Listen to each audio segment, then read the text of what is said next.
What is it? It's a case for Nick Carter, master detective.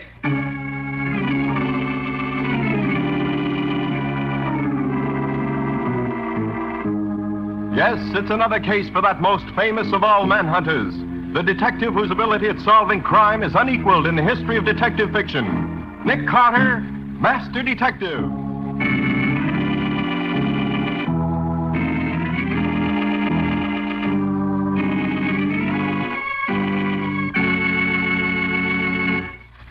The fact of the matter is, Mr. Carter, that I've quite accidentally stumbled upon evidence that a horrible murder has been committed. But, Mr. Field, why come to me? That sort of thing should be reported to the police. But to what police? Where was this murder committed? I don't know. Well, then how can you be sure there was a murder if you don't even know where it was done? That's what makes this particular crime different from any other. Somewhere, sometime, a woman has been brutally murdered. Yet I don't know when or where. As a matter of fact, I doubt if anyone in the world knows of it except those who did it, and me. Really? Well, how does it happen that you alone know all this? Because the victim has told me so in her own words. I heard the horrible story from her own lips. Ah, then you talked to her. No, never. But you just said But she has talked to me. See here, Mr. Field, do you try... Mr. Carter, here's the story. About a month ago, at one of those sales of unclaimed packages that the express company holds twice a year, I bought a box. About one-third the size of a steamer trunk. When I took it home and opened it, I found it contained a blood-stained dress, a photograph of a beautiful woman, and 8 phonograph records. What kind of records? Well, they were the small record blanks you buy when you want to make your own recordings at home. And it was from these records that I learned about the crime. Well, Mr. Field, if you wanted to arouse my curiosity, you've certainly succeeded. How soon can I hear these records? Immediately. They're in my rooms. If you care to, we can go there right now. Excellent. Patsy? Yes, Nick? Get your hat. We're leaving at once to listen to a murder.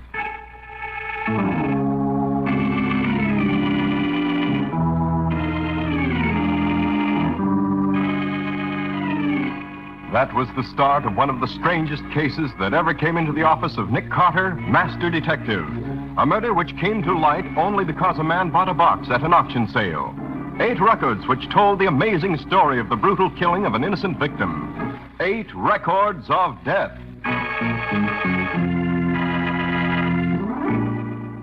This is the box, Mr. Carter. How long ago did you say you bought it, Mr. Field? Oh, about a month ago. And the express company holds things for a year before selling, which means the murder's at least a year old.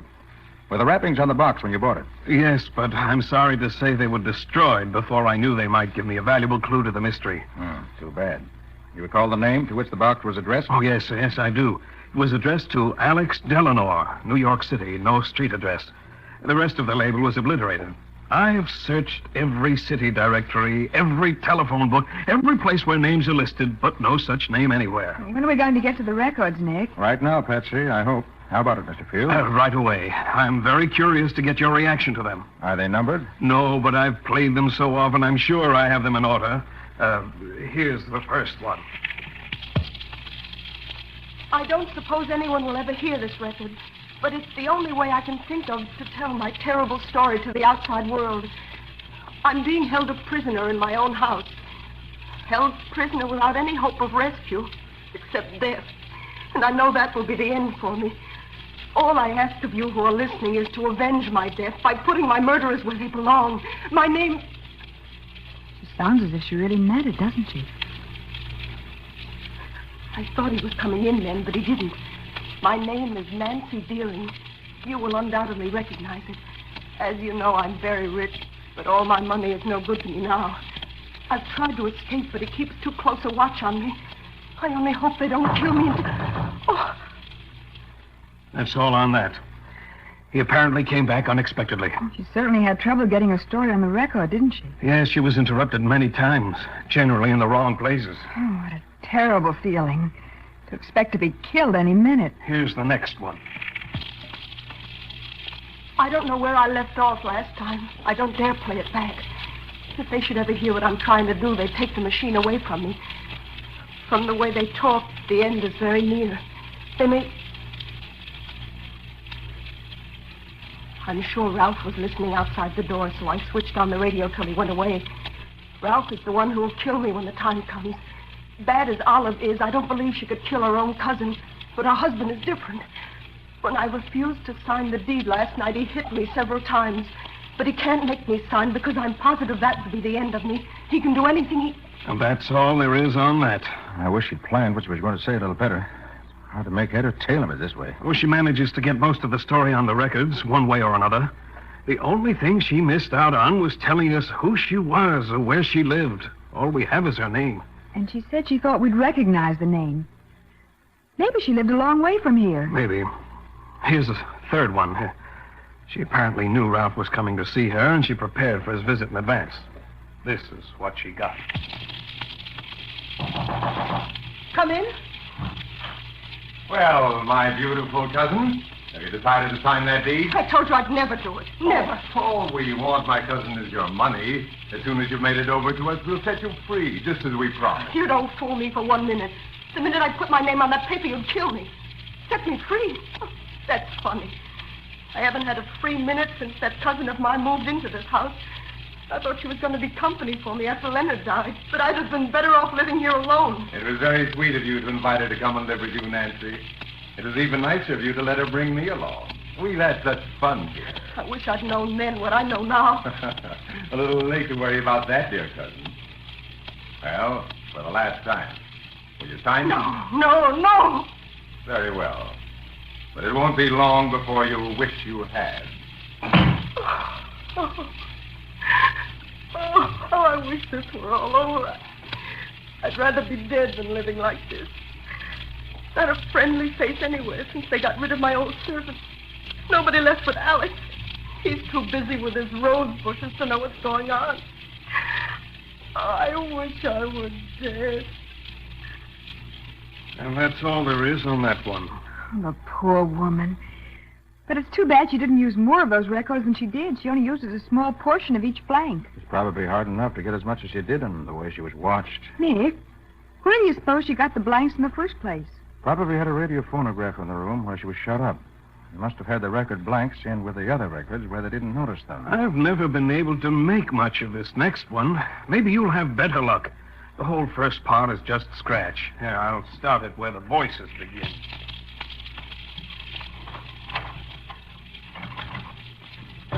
Nancy!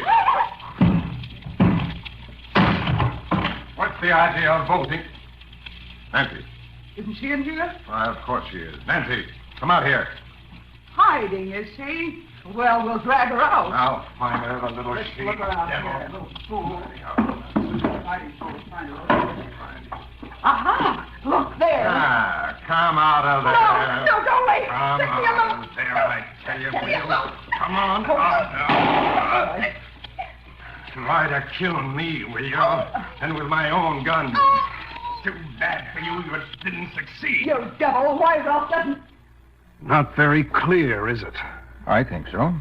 Nancy locked her door and started the recorder. For some reason, she waited before saying anything. Then Ralph and Olive came to the door, found it bolted, and broke in. Nancy hid, and they dragged her out. She grabbed Ralph's gun and took a fast shot at him. It's too bad she missed. It's clear enough when you tell it. Well, here's the next one. I must hurry, as I may be interrupted any minute. They seldom leave me alone anymore. Maybe they're afraid I'll kill myself. But to get on with the story. When my husband was killed in Italy, I invited Olive, a distant cousin, to come and live with me. She asked if she could bring a husband. I foolishly consented. Everything went well for about 2 months. Then one after another, my servants left. I know now that Olive and Ralph drove them out. Then Ralph suggested that I put him in charge of my estate. I refused, of course. The next day, I was shut up in my rooms. He told me that when I made my fortune over to him, he'd let me go anywhere I wished. But I could tell he was lying. I knew... Someone is listening outside the door. Yesterday, I wrote a letter to Alex, the only one of my servants left, and threw it out the window. If he finds it, maybe he can... And that's that. Well, we didn't get much out of that except a few background details. Oh, it all pieces together, Patsy. A little at a time. This next record is more interesting, you'll find. Good. Let's have it.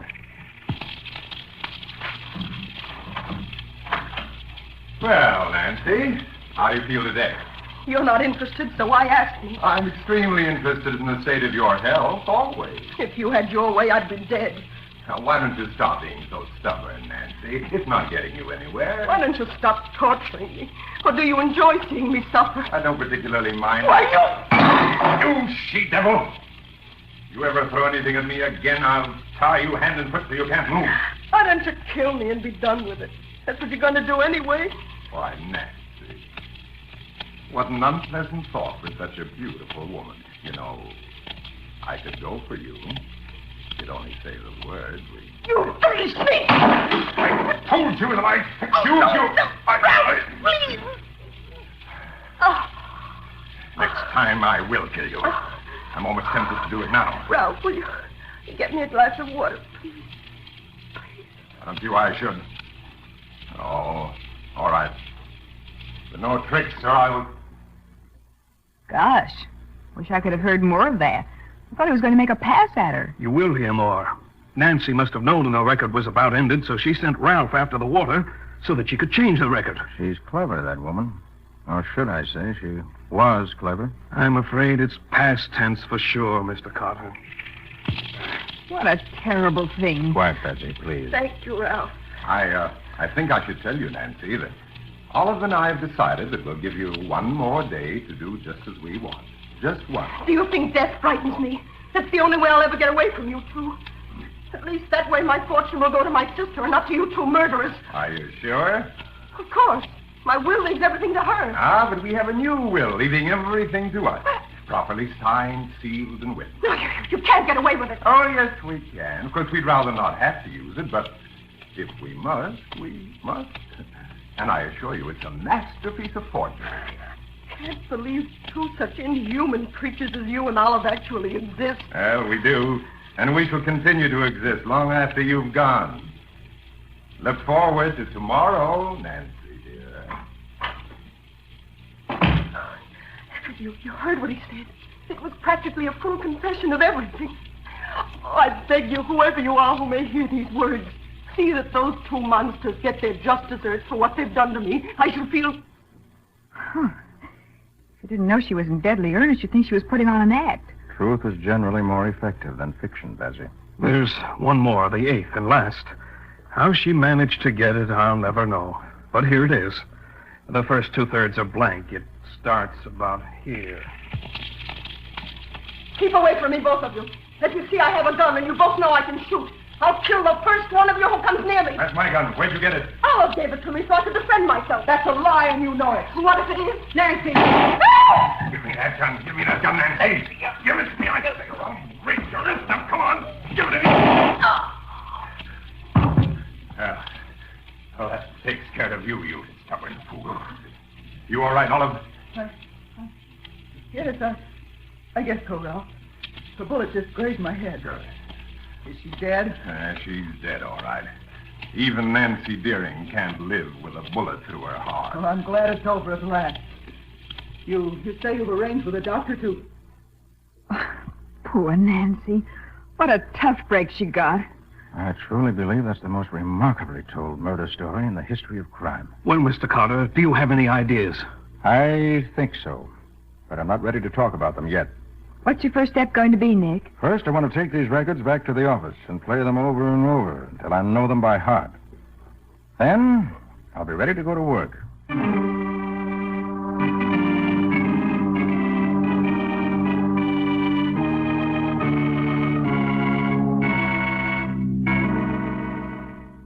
Got a sandwich in your pocket, Patsy? Oh, Nick, I thought you'd never finished listening to those records. I wanted to be sure I didn't miss anything that could possibly be helpful to me. Did you find anything worthwhile? Yes, indeed, Patsy. There are several clues plainly marked out for us. Certainly enough for us to get started, huh? Well, tell me, Nick. Don't keep me waiting. Of course, the most obvious clue we have is the blood-stained dress that came in the box with the records. You mean the label in it? Yes. We know the girl's name was Nancy Deering, that the dress was bought at Shipstead's dress shop in Albany. Uh-huh. And as the picture that was in the box had an Albany photographer's name on it, she must have lived in or near Albany. Right.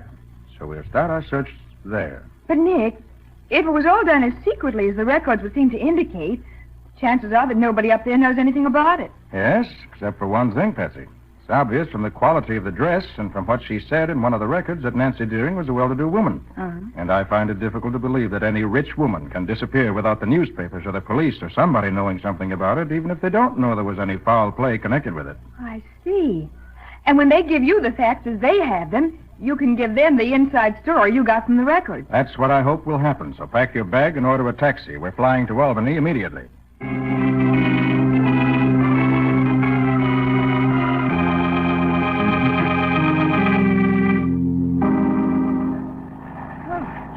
You were lucky to be able to get us on this plane. Well, this business demands a certain amount of priority. Now, Patsy, here's what I plan to do. As soon as we get there, you take the photograph to the address shown. See if it really is a picture of Nancy Deering, and also how recent it is. Uh-huh. I'm going to the newspaper office and see what they can tell me. Meet me there. You're not going to the police first? No, not unless we can't find anything anywhere else. I want to keep this unofficial as long as I can. I think I'll get further that way. We've got to be careful. We don't know what we may be stirring up when we start asking questions.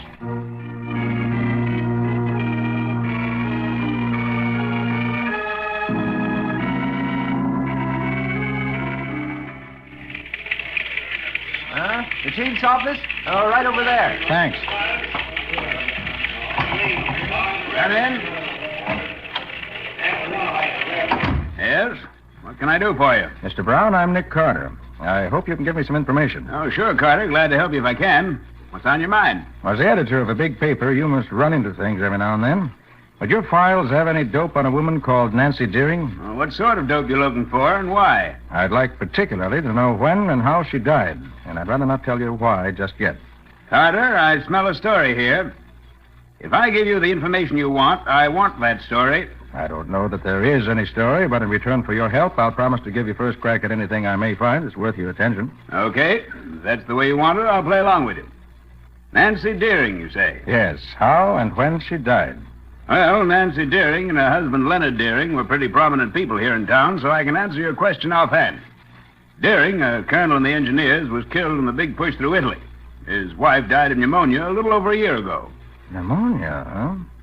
You're sure of that? I am, but I'll check it for you. Give me the morgue. Now, Bill, when did Nancy Deering die and what was the matter with her? I'll wait. Get the name of the attending physician, too, will you? Now, look here, Carter. You got any reason to think that... Yes? December 14th, 1944. Right. Pneumonia, yeah. Who was the doctor? Fred Windsor.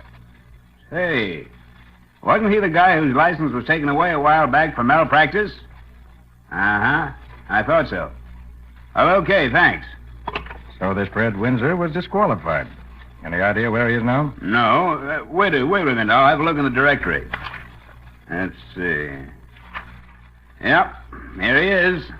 Fred Windsor, 57 Telfer Road. That's up in the western section of the city, a small suburb. Thanks very much, Mr. Brown. I won't bother you anymore. And if I get any red-hot tips, I'll pass them on to you when I'm ready. I wish you'd tell me what this is all about. Later, Mr. Brown. Well, so long. Thanks again. So long. Oh, there you are. I was just coming to find you. What did you find out? The photographer says it's a picture of Nancy Deering, all right, taken about a year and a half ago, just before her husband left for the war. That's her husband with her in the picture. They had a big house out on Lincoln Avenue in the West End. Good. I found what I wanted, too. We going out to the Deering house now, Nick? Not just yet, Bessie. Huh? What she said in the records is true. The ones living there now, her murderers. They'd hardly be likely to tell us anything we'd want to know. Oh. No, we'll wait till we have more definite information before we tackle them. And what do we do now? We're going to call on a doctor, or rather an ex-doctor. I hope he'll tell us something he never told anybody before.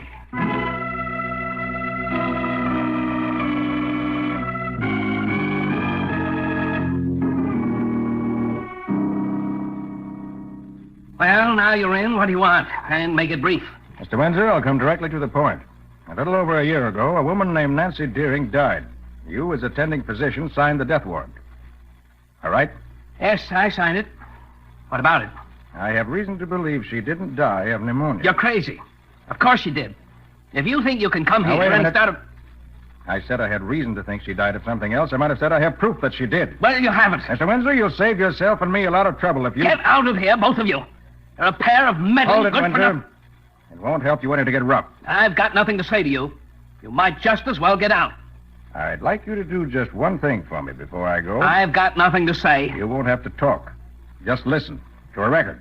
A record? Yes. You have a player here? Yes, right here. What's the record? Let me play it for you, and you'll see. I can promise you'll be greatly interested. Well, go ahead, play it. But be quick about it. Put it on, Patsy. You mean the last one of the series? Yes. Okay. Keep away from me, both of you. No. As you see, I have a gun. You both know I can shoot. I'll kill the first one of you who comes near me. That's my gun. Where'd you get it? Oh, that's right. Olive gave it to me so I could defend myself. That's a lie, and you know it. What if it is? Can't be possible.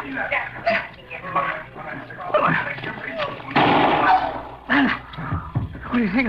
That takes care of you, you stubborn fool. Stop it. You Stop it. Olive? Yes. I won't hear anymore. I won't hear anymore. Nick, did he... Yes. Right through the temple. Oh, what a tragedy. But he practically confessed before he died. But we can't prove he did, Patsy. No matter how much we know ourselves, we're right back where we started as far as legal proof goes. Then we'll have to find some other way to prove what we know. We can't stop here. I have no intention of stopping. Well, what now? I'm going to put an ad in the paper for Alex Delano, the man who sent the box to New York originally. He isn't listed in the city directory or the phone book, so we'll have to try it this way. Won't that be dangerous, Nick? How do you mean dangerous? Well, suppose this Ralph should see it. Mightn't he get suspicious? That's one reason I'm using the ad, Patsy. I hope Ralph does see it, and I hope he does something about it. I want to smoke him right out into the open. And this may be one way to do it.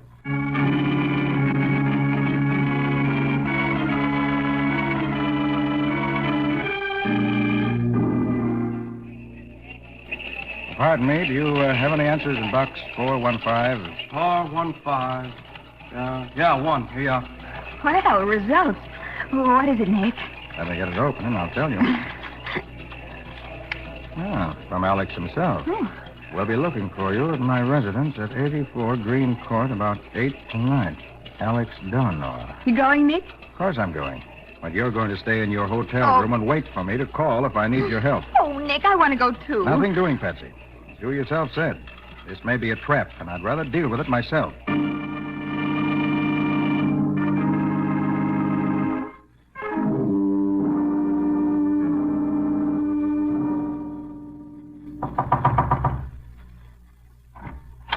Who is it? You Alex Delano? Yes? May I come in? I'd like some information, if you can give it to me. Oh, but of course. Come in. Thanks. Sit there, please. Delano, you used to work for Mrs. Nancy Deering, didn't you? Oh, Mrs. Deering. Oh, yes, I worked for her for many years. It was only after she died that Mr. Morgan fired me. Mr. Morgan. Yes. Tell me, Delano, after she died, did you pack up a box of records and send them to New York? Oh, you have found the records? Oh, I've waited so long for that. Yes, we found them. And why did you send them to New York like that? Well, her letter asked me to prove she was murdered. Her letter? Yes. It says she is being kept prisoner, and she is afraid she will be killed at any time. She says if she die quick, I must pack the records I find in her radio cabinet and take them to the police. It will prove what she says. Why didn't you go to the police with that letter? She have died the day before I find the letter. It is too late. She threw the letter out of the window to me a few days before, but I find it behind a rose bush, too late to help. So I do what she said. And you didn't take the records to the police? Oh, me, I'm afraid of police. So I put them in a box and send box to New York. Then I write police to get it and find out what have happened. Do you have her letter now? Oh, yes, I keep it in my pocket always. Here it is. Thank you, Delano. With that letter and the records, I'll take that letter, Mr. Carter. No, I have the gun here covering you. Put your hands up over your head. That's it. So it was you who arranged this meeting? Yeah, I was curious to know what you wanted with Alex. And I find he knows much more than I thought he did. I should have got rid of him before this. And what do you intend to do now? Dispose of you and Alex. The records are still in existence. They'll prove you murdered Mrs. Deering. With this letter in my possession and the doctor dead, oh, yes, I know about that, too. The records will prove nothing.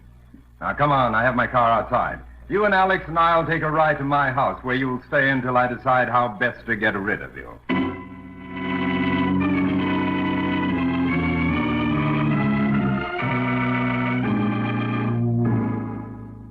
And I say kill him, Ralph. He's too dangerous to be allowed to live. Well, do as I say, Olive. If Carter were to disappear, every cop in this section of the country would be searching for him. But, Ralph, No, we'll clean out the safe deposit boxes, withdraw the money we have in the bank, and go to Mexico, South America. We'll leave Carter and Alex tied up there. If they starve to death before they're found, well, that's just too bad. I think you're a fool, Ralph, to let him live. I'm running this, Olive. And if you don't want me to go away alone, do as I say. I hate him. If it wasn't for him, we wouldn't have to run away like this. I could kill him myself. Well, you won't. Now, don't leave the house until I get back. Pack all your things, be ready to leave. All right, Ralph. I'll get back as quick as I can. Let him live. I won't. I'll fix him. A knife in his heart is what he deserves. That's what he's going to get right now. Yes. Yes, this carving knife will do. Tied up as he is, he can't do anything to stop me from killing him. Are you in there, Mr. Nick Carter?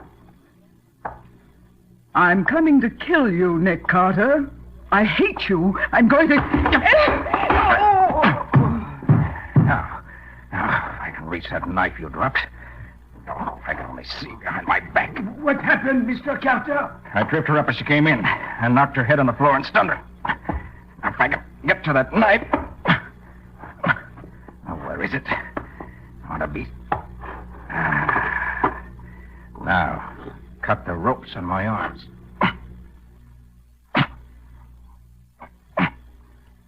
There. I'll have you free in a minute, too, Alex. Oh, look out, Mr. Carter. She's coming through. It's all right. I'm free now. I'll take care of her. What happened? Quiet. Don't make a sound. But I... You try to cry out, I'll fix you so you can't. Ralph isn't here anyway. Wouldn't do any good. Where is he? He's gone to town. You're lying to me. Olive. That's he calling. Must have come back for something. Olive, why don't you answer me? Call to him. Tell him to come in here. That you don't think my ropes are tight enough. I won't do it. Ouch! That's the carving knife you feel between your ribs. Now call to him. Carefully. Ralph? Yes? Ralph, I'm in here.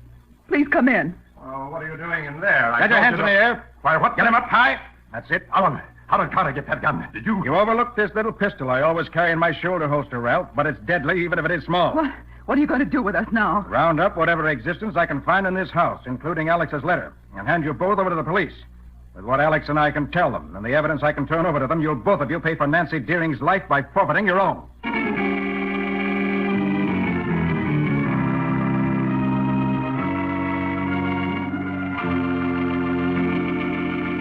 Nick Carter, Master Detective, which is produced and directed by Jock McGregor. In the adventures of Nick Carter, Master Detective, Lorne Clark is starred as Nick, Charlotte Manson is featured as Patsy. Original music is played by George Wright. Script is by Jock McGregor. This is Ken Powell saying so long until next week.